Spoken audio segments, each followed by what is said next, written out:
He was only 12, walking home with quiet footsteps, when the sudden roar of a police siren shattered the stillness. And before he could even speak, two corrupt officers would twist his arms, shove him against a car, and drag him into a nightmare. Never realizing the boy they were manhandling belonged to the one man who had the power to destroy them. Before we go any further, if this is your first time hearing stories like this, we'd love for you to hit that subscribe button. Your support helps us bring more powerful, emotional narratives your way.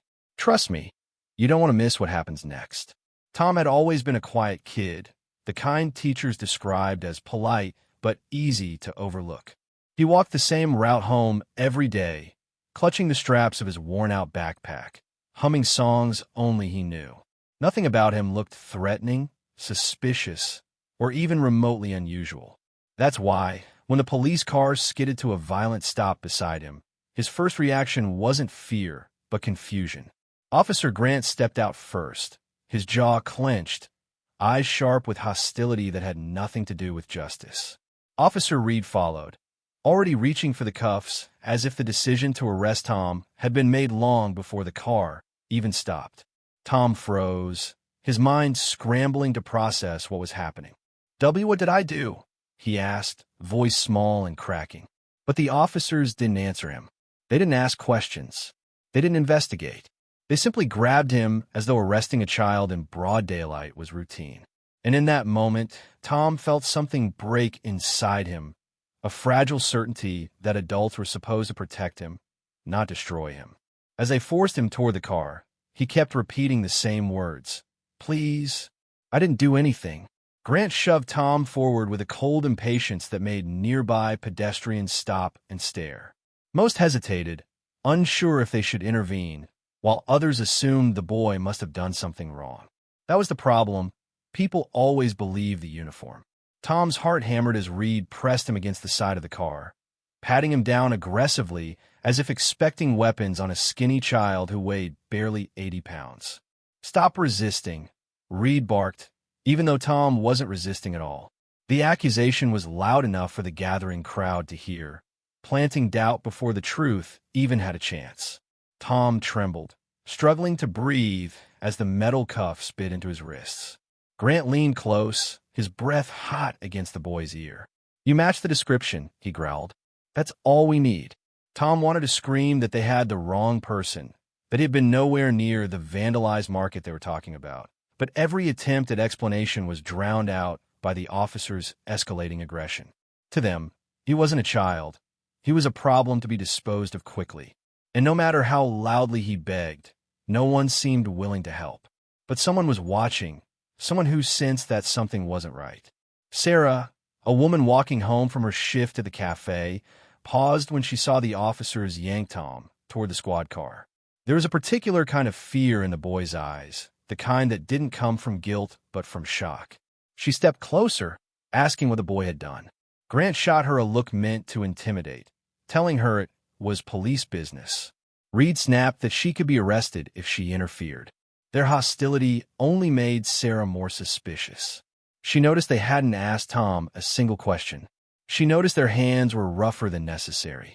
She noticed how desperately the boy looked at her, silently begging for someone, anyone, to see him. Slowly, she pulled out her phone, pretending to check messages while recording the entire encounter. She didn't know the boy. She didn't know his story. But she knew abuse of power when she saw it. And as Grant shoved Tom into the back seat, Sarah whispered to herself, "Something's wrong here." She just didn't know yet that the child they were brutalizing belonged to a man who could tear their entire department apart. Inside the squad car, Tom pressed his forehead against the cold window, fighting back panic. His father, Daniel, had always told him to stay calm in emergencies, but nothing about this felt survivable. He replayed every moment of his day, searching for something, anything, that could have been misinterpreted. But there was nothing. He had done nothing. The officers climbed in, laughing quietly among themselves, as if the arrest of a child were entertainment. Reed glanced back at Tom. "You're in serious trouble, kid," he said. "Better hope Daddy teaches you how to behave." Tom's stomach twisted. They didn't know who his father was. They didn't know the influence he carried, the connections he had, the consequences waiting just beyond their understanding. But Tom didn't feel powerful. He felt small, helpless, and terrified. What if they didn't let him go? What if they lied about him? What if his father didn't reach him in time? The car began moving, each street they passed pulling Tom further from safety. And as fear tightened around his chest, one haunting thought kept repeating in his mind. How could they take me when I didn't do anything? The station came into view, gray, imposing, and far too large for a child's imagination. Grant parked the car with a satisfied smirk, as if this arrest scored him some invisible victory. He opened the back door, yanking Tom out without care. "Let's go," he muttered. "We don't have all day." Inside, officers glanced up with mild curiosity, some raising their eyebrows at the sight of handcuffs on someone so young. But no one questioned it. No one intervened. Corruption didn't always look like violence. Sometimes it looked like silence. They pushed Tom toward a small room, ignoring his trembling voice as he begged them to call his father. Grant responded with a cruel laugh. "Your father can't help you now." But he was wrong. So terribly wrong. Because Daniel, a man whose influence stretched farther than these officers could ever imagine, was already on his way. And when he arrived, the truth would unravel with a force greater than anything the station had ever seen. But for now, Tom could only sit in that cold, dim room, staring at the door, praying someone would believe him before it was too late. Daniel had been in the middle of a meeting, one of those high-level discussions where every word mattered and every decision shifted the future of entire companies, when his phone buzzed with a notification from Sarah's video. At first, he ignored it. Messages, alerts, and requests flooded his phone every hour. But something about the thumbnail froze him. A small boy, handcuffed, terrified. Then he recognized the backpack, the pale blue straps, the frayed stitching he had promised to fix, but never did. In an instant, the world around Daniel blurred into meaningless noise. He tapped the video, and as soon as he saw Grant shove Tom against the patrol car, his pulse roared in his ears. His son wasn't a criminal. His son wasn't a threat. His son was 12 and trembling. A quiet fury rose inside Daniel, cold and focused. The kind of anger that didn't shout but destroyed. He stood up mid-meeting, ignoring the startled faces around him. Someone asked where he was going. He didn't answer. He simply grabbed his coat, his keys, and whispered under his breath, "They laid a hand on my boy." The room fell silent. They all knew what that meant. For anyone who knew Daniel, they knew someone was about to pay. Back at the station, Tom sat alone in the interrogation room, shivering in his chair. The walls seemed to tilt inward, and every sound from the hallway, every footstep, every door, made him jump. He wiped his eyes with the cuffed hands they hadn't bothered to loosen. He wasn't thinking about legal rights or corruption or consequences. He was thinking about his father. He wondered if Daniel would believe him or if he would be disappointed. Tom had always feared that, disappointing his father. Daniel was strict, sharp, and demanding, a man used to perfection in every form. Tom often thought he failed too often to make his father proud. But he hoped desperately that this time his father would see the truth. He had done nothing wrong. Minutes dragged by like hours. When the door finally opened, it wasn't Daniel. It was Officer Reed, holding a clipboard as if this were all routine. Reed sat across from Tom, tapping his pen, studying the boy with a mocking smirk. "So," he said, "ready to tell us the truth?" Tom's voice trembled. "I already did. I didn't do anything." Reed leaned closer, his tone dripping with false sympathy. "Kid, the sooner you confess, the sooner you can go home." Tom wanted to scream. They didn't want the truth. Outside, Sarah paced anxiously near the entrance. She hadn't meant to get involved, but now she felt responsible. She kept replaying what she saw. Grant's rough grip, Reed's unnecessary aggression, the way Tom's eyes silently begged for help. She clutched her phone, ready to show the footage to anyone who would listen. But officers passing by treated her with cold indifference, brushing her off whenever she asked about the boy. She recognized fear in the station, not from the officers, but in the way they avoided eye contact, as if they already knew they were doing something wrong but didn't dare speak up. As she stood there, uncertain of her next step, a black car pulled into the lot, sleek, expensive, and far too polished to belong in a place like this. The doors unlocked with a sharp click, and out stepped Daniel. He wasn't yelling. He wasn't rushing. His expression was calm, too calm. Sarah felt a chill. This was a man whose silence carried more threat than most men's anger. She approached him cautiously. "You're Tom's father, aren't you?" He turned to her, his eyes dark with controlled fury. "Show me the video," he said. She handed him her phone without hesitation. As he watched, his jaw tightened. "Thank you," he murmured. "You may have just saved my son." Daniel pushed open the station doors with a quiet authority that made every officer inside glance up instinctively. He walked with precision, heading straight for the front desk. "I'm here for my son," he said. The officer behind the counter stiffened, recognizing the name written on the visitor's log before him. "Sir, we're handling the situation." "No," Daniel cut in. "You mishandled it the moment you put your hands on him." "Where is he?" The officer hesitated. He didn't want to anger Grant and Reed, but he also didn't want to anger the man standing in front of him.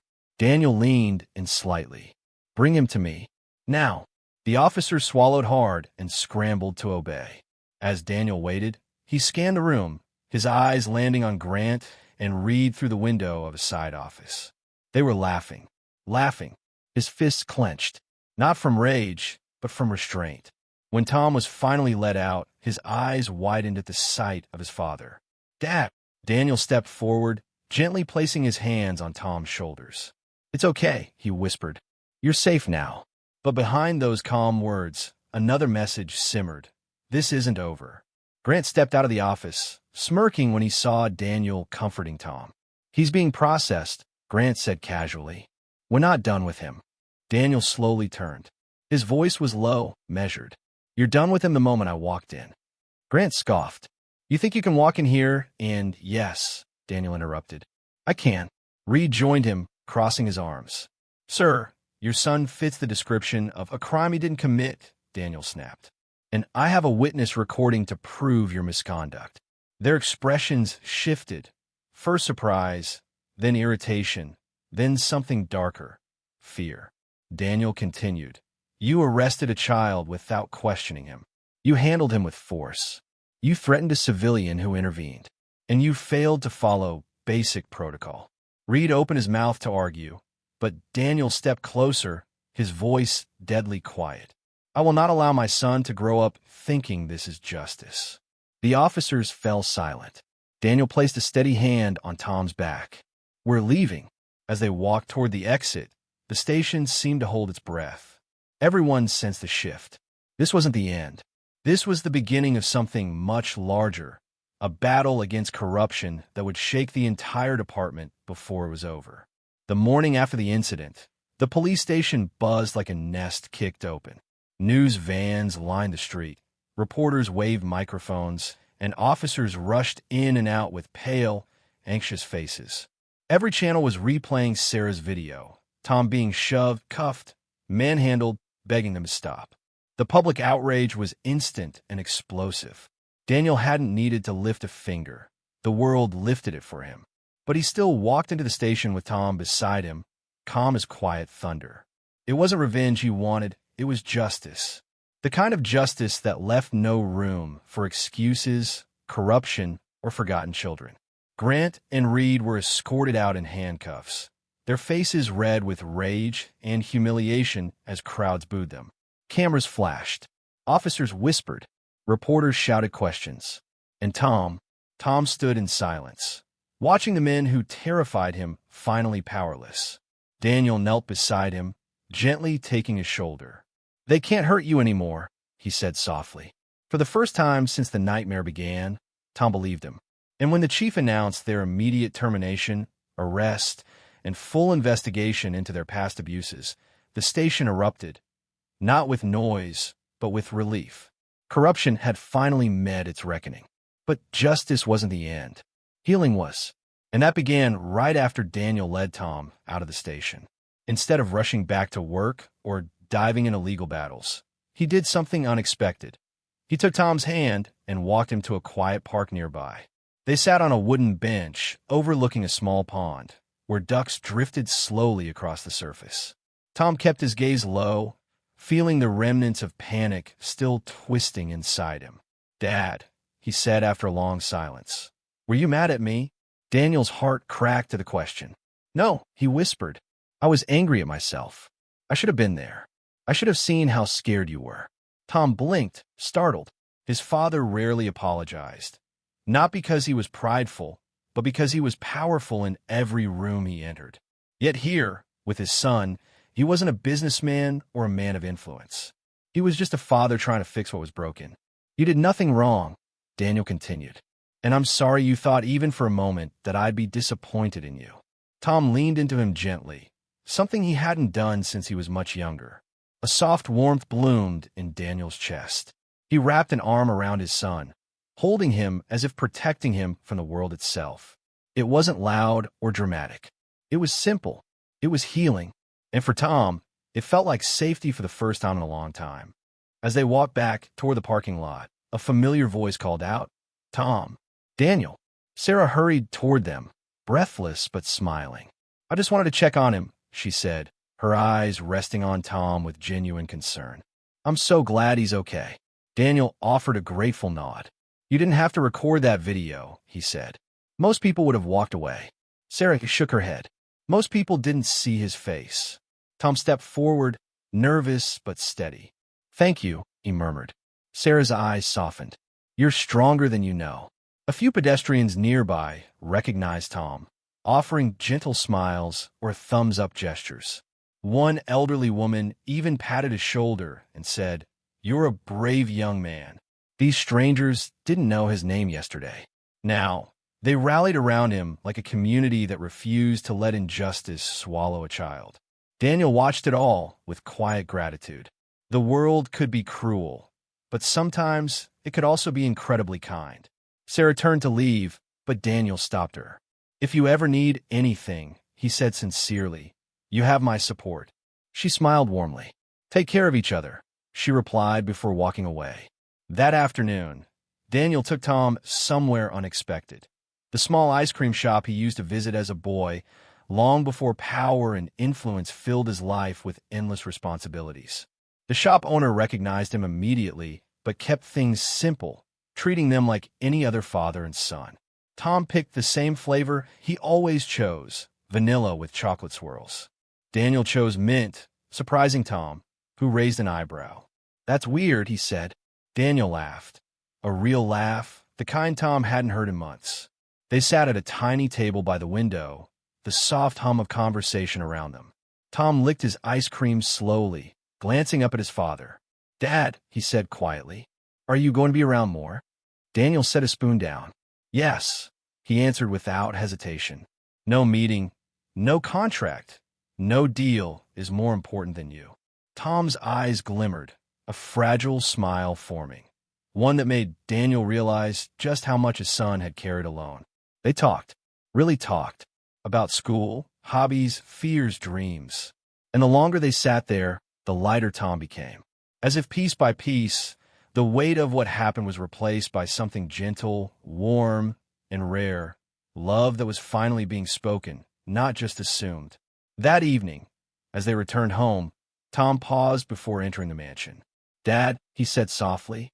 "Yeah," Daniel replied. "Thank you for fighting for me." Daniel rested a hand on his shoulder. "I'll fight for you every time." The sun dipped low, painting the sky in warm golds and pinks. Tom leaned against his father as they walked inside. A quiet, perfect ending to a day that began in fear but ended in triumph. The corrupt officers were gone, their badges stripped, their crimes exposed. Justice was served. A community had stepped up. A stranger had become a hero.